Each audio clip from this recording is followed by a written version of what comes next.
नमस्कार दोस्तों, स्वागत करते हैं आपका अपना चैनल VCI एजुकेशन पर। चलिए, जैसे कि आपको मालूम होना चाहिए कि हम लोग NCERT सार संग्रह जो महेश कुमार वर्णवाल द्वारा लिखी गई बुक है दोस्तों, उसी को हम लोग डिस्कस कर रहे हैं। और जैसे कि ज्योग्राफी की पूरी वीडियो बना चुके हैं, भारत के भूगोल से जितने इंपॉर्टेंट वीडियो हैं वो सारी वीडियो बना दी गई है। अब हम लोग शुरू किए हैं आधुनिक भारत का इतिहास, और आज का जो टॉपिक है वो है सामाजिक, धार्मिक एवं सांस्कृतिक सुधार आंदोलन। काफ़ी इंपॉर्टेंट हो जाता है। इंडियन नेशनल मूवमेंट से जितने भी क्वेश्चन आते हैं उसमें से ये बहुत ही महत्वपूर्ण टॉपिक हो जाता है दोस्तों। इसमें राजा राम मोहन राय, दयानंद सरस्वती, इन सारे लोगों के बारे में आपको विस्तृत पढ़ाया जाएगा। तो इसी को हम लोग शुरू किए हैं और इसमें इंपॉर्टेंट क्वेश्चन को देखने वाले हैं दोस्तों। तो चलिए शुरू करते हैं दोस्तों। शुरू करने से पहले एक बात हम आपको बताएंगे दोस्तों कि हम लोग अब एक टेलीग्राम पर निःशुल्क बैच ला रहे हैं दोस्तों। बैच नहीं बोल सकते, एक ग्रुप बना रहे हैं जिसमें सुपर 50 बच्चों का सिलेक्शन किया जाएगा। मतलब जो लोग पढ़ने में एकदम डेडिकेटेड हैं उन्हीं लोगों को जोड़ा जाएगा। और ये जो सुपर 50 बैच होगा, इसमें मतलब कि अगर आपको लगता है कि हमको 40 नंबर की तैयारी मतलब पूरी जोर शोर से करनी है, किसी भी तरह के हुआ नहीं कि हम कैसा हूँ चलिए ग्रुप में ज्वाइन हो गए, उन बच्चों को तो रखना ही नहीं है। हमको उस बच्चों पर काम करना है जिनको लगता है कि नहीं है, हमको इस TRE 4 में एकदम सिलेक्शन पक्का चाहिए, तो उस पर हम लोग काम करने वाले हैं। तो उस पर काम हम कैसे करेंगे, इन सारी चीज़ों के बारे में एक विस्तृत वीडियो बनाएंगे। लेकिन अगर आप चाहते हैं कि हाँ निःशुल्क बैच आए और हम लोग पूरे जोर शोर से डेली बाई डेली आपको मतलब TRE 4 से संबंधित होमवर्क दिया जाएगा, पूरी मतलब रिसर्च करके अगर उस क्वेश्चन को लगाते हैं तो आपको जरूर फायदा होगा। मतलब कि कोई भी इधर उधर की उठाकर क्वेश्चन नहीं डाल दिया जाएगा। एकदम आप क्वेश्चन भी देखेंगे तो आपको पूरी तरीके से विश्वास हो जाएगा कि हाँ वाकई ये क्वेश्चन है जो TRE 4 से संबंधित है। तो इस टाइप पर हम लोग काम करने वाले हैं। अगर आपको भी लगता है कि हाँ ऐसी तैयारी होनी चाहिए तो नीचे कमेंट करके बताइएगा दोस्तों। अगर अच्छा खासा कमेंट आएगा तो हम ग्रुप जरूर बनाएंगे और उस पर काम भी किया जाएगा। अगर आप काम करके देखिए, इधर उधर पैसे खर्च करने से कोई ज़रूरत कोई फायदा आपको नहीं मिलेगा। लेकिन यहाँ पर अगर काम कीजिएगा जरूर। आप कहीं भी किसी भी तरह के कोर्स लिए हैं कोई इशू नहीं है, आप कोर्स पूरी देखिए, हम आपको वहाँ से नहीं हटा रहे हैं। लेकिन जब भी आपके पास टाइम होगा उन सारे लोगों को बुलाया जाएगा, उन लोग से पूछा जाएगा कि आपके पास टाइम क्या है, उसी टाइम पर हम लोग काम करेंगे। तो इस टाइप की अगर आपकी भी तैयारी में इस तरीके से सहयोग चाहिए तो नीचे कमेंट करके जरूर बताइएगा ताकि हम लोग उस पर काम कर सकें। तो चलिए आज हम लोग दोस्तों यहीं तक रहने देते हैं। अगर आप लोग को अच्छा खासा कमेंट आएगा तो हम जरूर वीडियो बनाएंगे और ग्रुप भी बना देंगे उस दिन। चलिए अब हम लोग बात करेंगे सामाजिक, धार्मिक एवं सांस्कृतिक सुधार आंदोलन पर। और इसमें जितने भी टॉपिक होगा, क्वेश्चन जो आपको एग्जाम और पॉइंट व्यू से बहुत ज़्यादा इंपॉर्टेंट होगा, उसी को डिस्कस करेंगे दोस्तों। तो आइए शुरू करते हैं। देख सकते हैं इसमें सारे क्वेश्चनों का कलेक्शन है दोस्तों। तो चलिए एक एक क्वेश्चन पर हम लोग ध्यानपूर्वक पढ़ेंगे दोस्तों। तो आइए देख सकते हैं पहला ही क्वेश्चन है राजा राम मोहन राय से। तो इसमें बताया गया है कि भारतीय पुनर्जागरण का जनक किसे कहा जाता है। दोस्तों भारत का पुनर्जागरण का जनक किसे कहा जाता है, इसमें आपको बताना है। तो आपको मालूम होना चाहिए कि ये राजा राम मोहन राय को कहा जाता है दोस्तों। आपको नीचे कमेंट में ये भी बताना है कि राजा राम मोहन राय को राजा की उपाधि किस मुगल शासक ने दिया है दोस्तों। तो नीचे कमेंट करके बताइएगा। आइए थोड़ा इनके बारे में जान लीजिए, क्योंकि ये इनके बारे में कुछ फैक्ट भी दिया गया है। देखिए राजा राम मोहन राय को भारत में सुधार आंदोलनों तथा भारतीय राष्ट्रवाद का जनक भी कहा जाता है। तो ये भी चीज़ ध्यान रखिएगा कि राजा राम मोहन राय जो थे उनको सुधार आंदोलन तथा भारतीय राष्ट्रवाद का जनक भी इनको कहा जाता है दोस्तों। तो इस बात को भी ध्यान रखिएगा।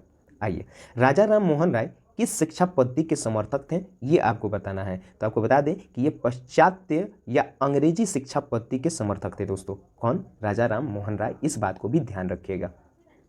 आइए अगला क्वेश्चन है दोस्तों, राजा राम मोहन राय द्वारा कलकत्ता में ब्रह्म समाज की स्थापना किस वर्ष की गई, ये चीज़ आपको बताना है। तो आपको मालूम होना चाहिए कि ब्रह्म समाज की स्थापना किसने किया, तो राजा राम मोहन राय किया। कहाँ किए दोस्तों? कलकत्ता में किए। कब किए? सन क्या है? तो 1828 में किए। किस संस्थान को? तो ब्रह्म समाज को।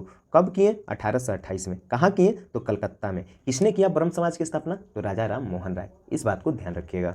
आइए देख सकते हैं ये भी इंपॉर्टेंट हो जाता है कि ब्रह्म समाज किस सिद्धांत पर आधारित था। मान लीजिए ब्रह्म समाज जो बना है वो किस मतलब कौन से कार्य करने के लिए बना था, तो ये चीज़ आपको बताना है। तो ये देखिए एकेश्वरवाद पर काम करने के लिए इसको बनाया गया था दोस्तों। तो ब्रह्म समाज किसने बनाया था? दादा भाई नौरोजी, नहीं राजा राम मोहन राय बनाए थे। किसने बनाया था दोस्तों? राजा राम मोहन राय। अच्छा ब्रह्म समाज किस पर काम करता था? तो एकेश्वरवाद पर काम करता था। इस बात को भी ध्यान रखिएगा। आइए देख सकते हैं दोस्तों अगला क्वेश्चन है कि संवाद कौमुदी जो बंगाली भाषा में छपती थी दोस्तों, और मिरातुल अखबार फारसी भाषा में छपता था दोस्तों, इसका संस्थापक आपको बताना है कौन है, तो यही राजा राम मोहन राय हैं दोस्तों। तो आपको ध्यान रखना चाहिए कि राजा राम मोहन राय जो थे वो दो प्रकार के अखबार को उन्होंने प्रकाशित किया था। एक उनका था संवाद कौमुदी जो बंगाली भाषा में छपता था दोस्तों, और दूसरा जो था वो मिरातुल अखबार जो था वो फारसी भाषा में छपता था, और इसके संपादक राजा राम मोहन राय को माना जाता था दोस्तों। इस बात को भी ध्यान रखिएगा। वर्ष 1815 में एकेश्वरवादी मत के प्रचार हेतु राजा राम मोहन राय किस संस्था का गठन किया? देखिए 1815 में एकेश्वरवादी मत के प्रचार, इसका एकेश्वरवादी मत के प्रचार हेतु राजा राम मोहन राय ने किस संस्था का गठन किया? तो ये आत्मीय सभा का गठन किया दोस्तों। तो इसमें पूछा जाएगा आत्मीय सभा का गठन किस लिए किया गया? तो एकेश्वरवादी मत का प्रसार करने के लिए। किसने किया था आत्मीय सभा का गठन? तो ये किए थे राजा राम मोहन राय। कब? तो 1815 ईस्वी में एक आत्मीय सभा का गठन किया गया था दोस्तों राजा राम मोहन राय के द्वारा। इस बात को ध्यान रखिएगा। आइए इसमें फैक्ट है दोस्तों, फैक्ट को ध्यान से पढ़िए और अब समझिए। देखिए दोस्तों, देख सकते हैं ब्रह्म समाज के विचार, एक मिनट दोस्तों, देखिए ब्रह्म समाज के विचारों को लेकर वर्ष 1865 में केशव चंद्र सेन और देवेंद्रनाथ टैगोर के मध्य विवाद हुआ। देखिए यहाँ पर दो चीज आपको ध्यान रखना है कि ब्रह्म समाज किसने बनाया? तो राजा राम मोहन राय, ठीक है, 1828 में बनाए। कहाँ बनाए? तो कलकत्ता में बनाए। इस बात को तो ध्यान रखे हैं। और दो चीज आज इसमें आता है कि जब ब्रह्म समाज बना था दोस्तों तो इसमें दो लोगों के बीच मतभेद हो गया। कौन कौन से दो लोग थे? तो एक थे केशव चंद्र सेन और दूसरे थे देवेंद्रनाथ टैगोर। इनके मध्य विवाद हो गया इसी संस्था को लेकर। इसके परिणाम स्वरूप केशव चंद्र सेन जो थे वो ब्रह्म समाज से क्या हो गए? अलग हो गए दोस्तों। किससे अलग हो गए? ब्रह्म समाज से अलग हो गए। इस बात को ध्यान रखिएगा कि केशव चंद्र सेन जो थे वो ब्रह्म समाज से क्या हो गए? अलग हो गए। अब देखिए उसके बाद क्या किए कि वर्ष 1866 में आदि ब्रह्म समाज की स्थापना की है। किस समाज की? आदि ब्रह्म समाज की। किसने किया? केशव चंद्र सेन किए। कब किए? 1866 में। किस संस्था से अलग हुए? तो ब्रह्म समाज से अलग हुए दोस्तों। तो यही बाद में भारतीय ब्रह्म समाज कहलाया। देखिए ब्रह्म समाज नहीं, भारतीय ब्रह्म समाज किसको कहा गया? आदि ब्रह्म समाज, जो केशव चंद्र सेन द्वारा लिखी गई थी दोस्तों। तो इस बात को ध्यान रखिएगा। लिखी नहीं गई थी, बनाई गई थी दोस्तों, सॉरी। आइए देख सकते हैं राजा राम मोहन राय की उपाधि। देखिए वो क्वेश्चन हम आपसे पूछे थे, वही क्वेश्चन यहाँ पर पूछा भी गया है दोस्तों। तो ये क्वेश्चन आपको बताना है। देखिए राजा राम मोहन राय की उपाधि किसने प्रदान की? मतलब राजा राम मोहन राय को राजा की उपाधि किसने प्रदान की? तो ये मुगल बादशाह अकबर द्वितीय ने इनको राजा की उपाधि दिया था दोस्तों।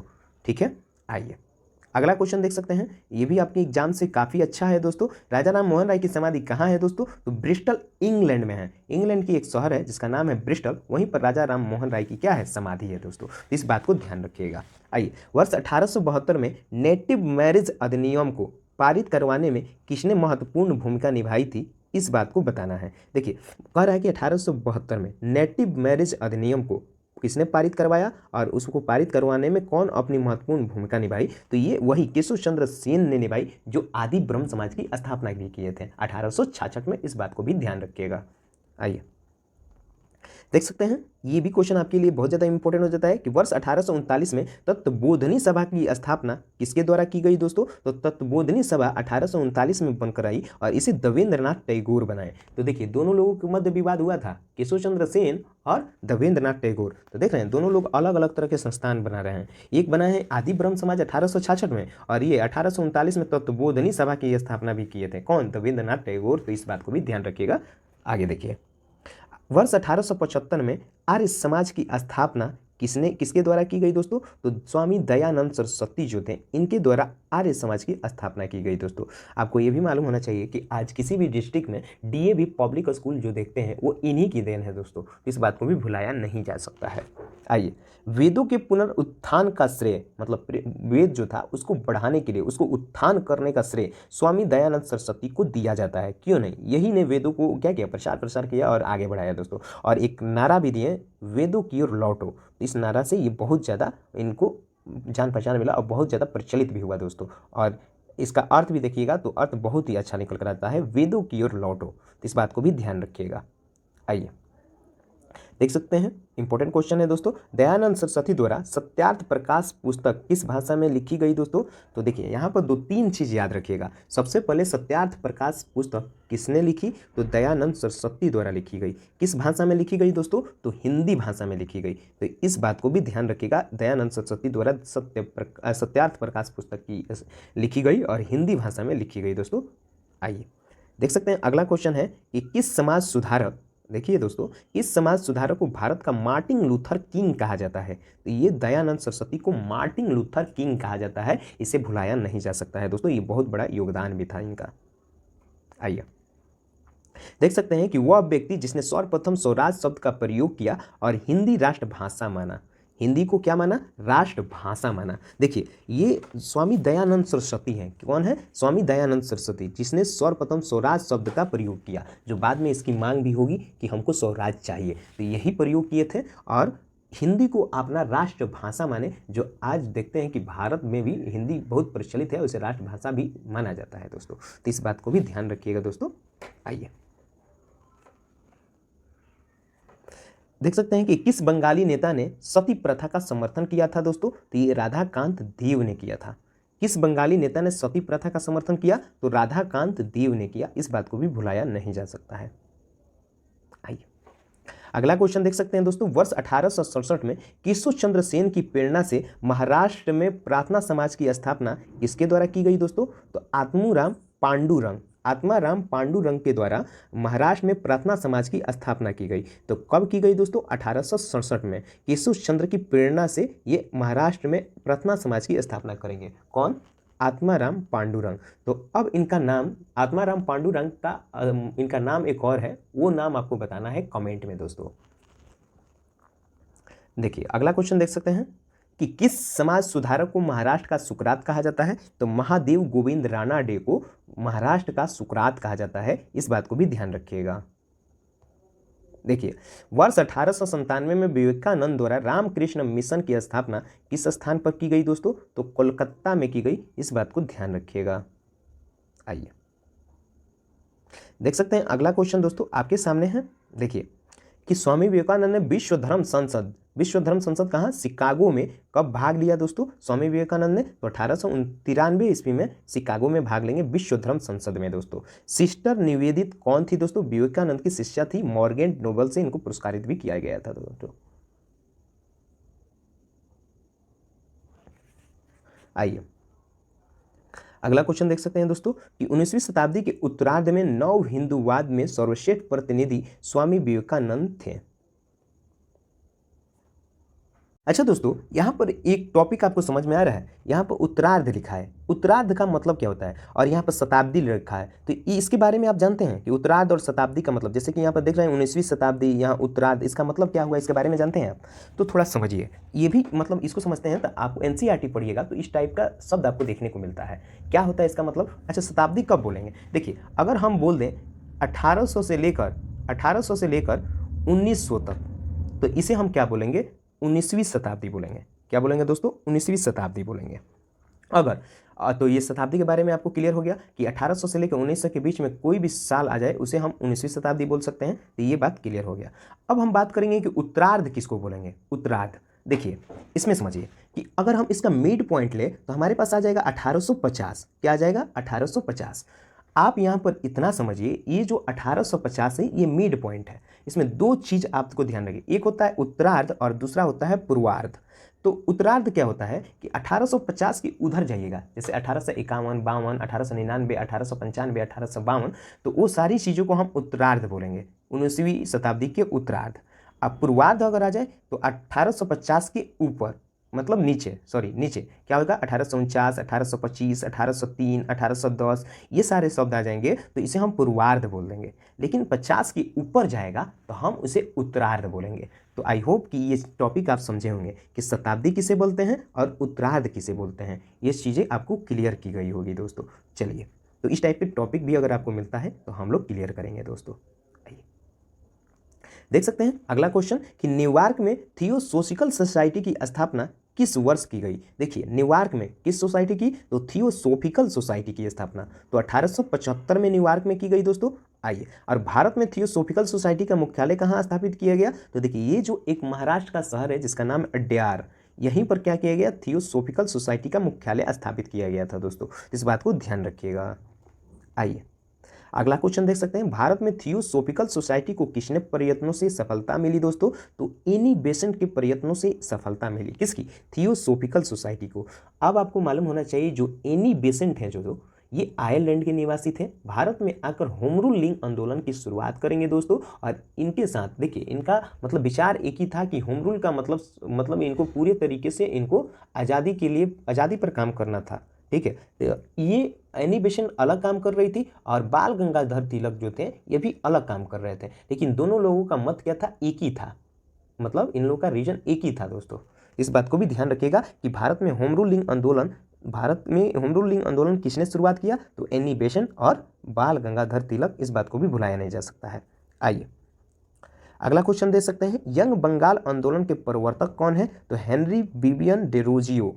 हेनरी विवियन डेरोजियो जो थे हैं ये यंग बंगाल आंदोलन के प्रवर्तक थे दोस्तों। विधवा, आइए देखिए अगला क्वेश्चन, विधवा पुनर्विवाह को कानूनी रूप से वैध करवाने में किसकी महत्वपूर्ण भूमिका है दोस्तों, तो ईश्वर चंद्र विद्यासागर की महत्वपूर्ण भूमिका है दोस्तों। क्योंकि मालूम होना चाहिए कि विधवाओं को विवाह अगर करना चाहती है तो फिर से दोबारा नहीं हो सकता है, लेकिन इसी कानून को ये पारित करवाएंगे और इनका नाम हो जाएगा ईश्वर चंद्र विद्यासागर। आप ध्यान रखिएगा।